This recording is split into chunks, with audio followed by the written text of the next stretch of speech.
And now to get on with the show, I'd like to present my guest star, a young man who's been doing a lot of wonderful things in the movies, and I'm sure all of you Western fans will recognize him immediately as a star of his own television series, Cheyenne.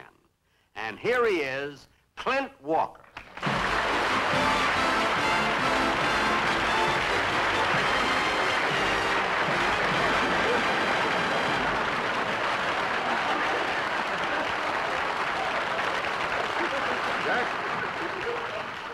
Nice to meet you. Thank you, Clint. I'd love to shake hands with you, but we checked into it, and it's not covered by my accident policy. Well, honestly, Jack, I don't think you got a thing to worry about. Actually, I'm a very gentle person. This hand can pick up a peach and not even muss the fuzz. Now, come on, what do you say? Well, all right. Gee, he is gentle, you know? And I'm glad, too, because this is the hand I use to bow my violin. Ouch! Jack, I'm sorry, honestly. You call it an involuntary reflex or something. I'm sorry. I gotta call it something. I mean, the last person who shook hands with me like that was Yasha Heifetz. But Clint, come here to me. I want to tell you something. Tell you that I'm very happy you're on the show and that I'm a big fan of yours. Well, thank you very much, Jack. Say, by the way, I heard you telling the audience about the new book you're writing, your autobiography, and I think there's something you ought to know. What's that? Well, actually, we have a lot in common. There's quite a parallel there. You and I have a lot in common? That's right. Like what, for instance? Well, for instance, even though I play Western characters, I was born and raised in the state of Illinois. Say, then you're right. I was born in Illinois. That's right. And I was a seaman for 3 years. You were in the Navy? Well, so was I. It's amazing. I was in the Navy, too. And I also have blue eyes. Let's see. Wait a minute, let's see.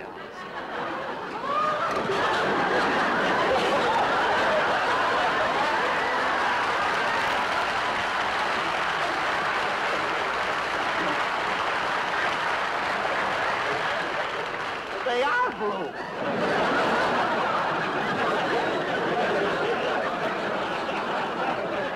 That he didn't expect. But I'll tell you, you know, it's amazing though, isn't it? Here we were both born in Illinois. We were both in the Navy, both have blue eyes. How old are you? 36.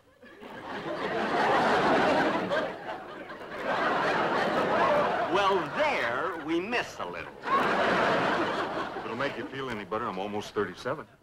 I wouldn't feel any better if you were almost 63. Make me feel any better.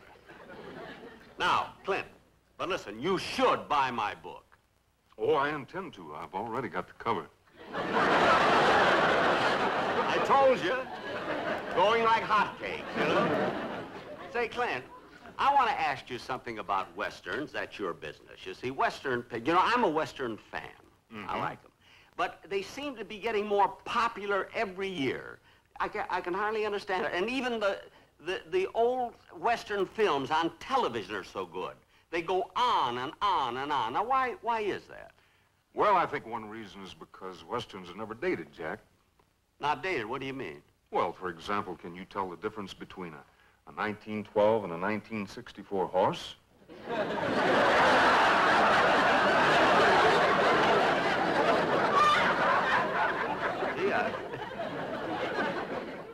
Gee, I never thought of that. You know, you have to be careful nowadays when you go into a used horse lot. That was good, wasn't it? That was very, very good. I ad-libbed that, you know. You know what an ad-lib is, don't you? Well, yeah, that's when you step outside the script and louse up the whole show.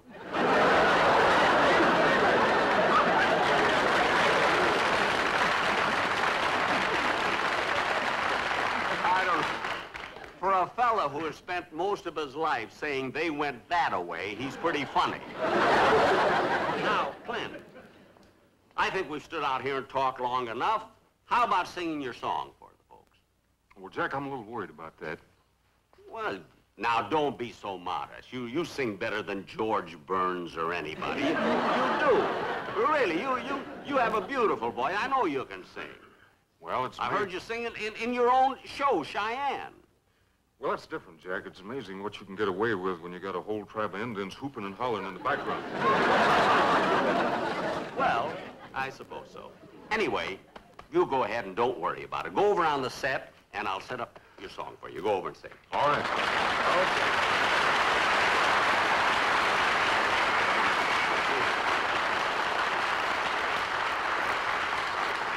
I wonder what those Indians are doing on Saturday night. I have to give a violin concert.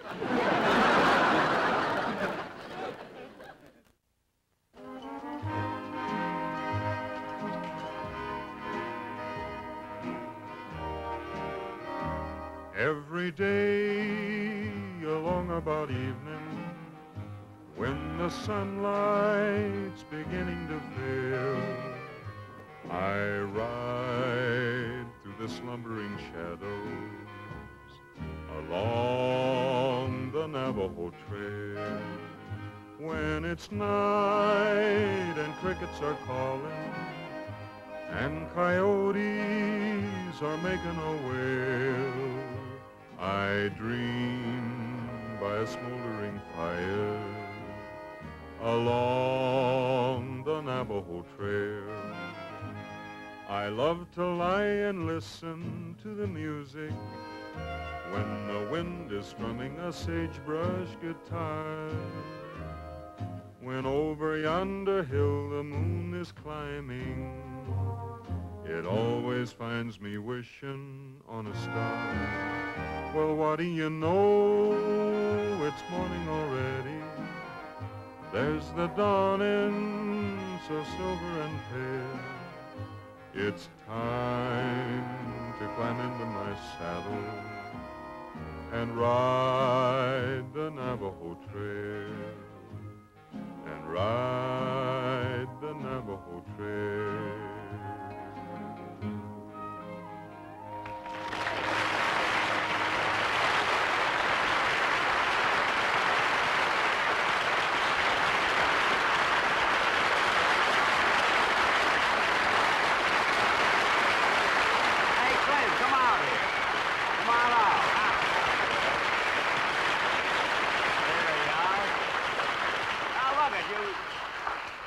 It's silly for you to worry. You sang beautifully. Jack, thank you very much. Well, I guess I better be going. We're going to start a new picture in a couple of days. They want me to be down at the studio for the casting. Oh, you're starting a new picture? That's right. And we're real excited about it. It's a very fine story. Well, could you get a part in it for me? There's only one part. It's the part of my brother. I'll take it. Well, unfortunately, Jack, it happens to be the part of my twin brother.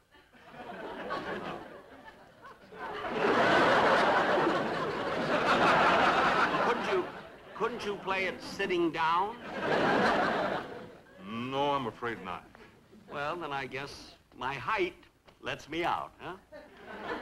Well, I wouldn't feel too bad about it, Jack, if it wasn't that to be something else.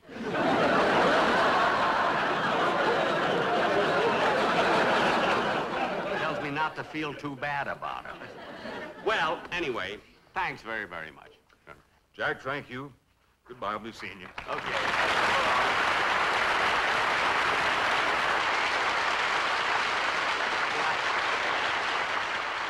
I'd give anything to be in that picture with him. But that's always been my luck. Now, I'm too short to play Clint's twin brother, and I'm too tall for Toulouse-Lautrec.